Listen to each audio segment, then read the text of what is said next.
How to turn on or off app notifications on Likee app. Hi guys, in this video I will show you how to turn on or off app notifications.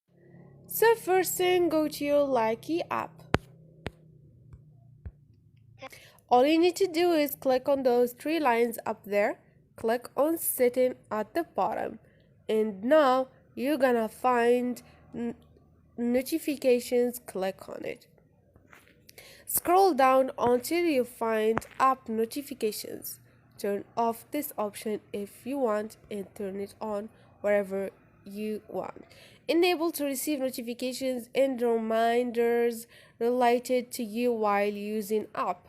I prefer to turn off these options and this option, and this is it.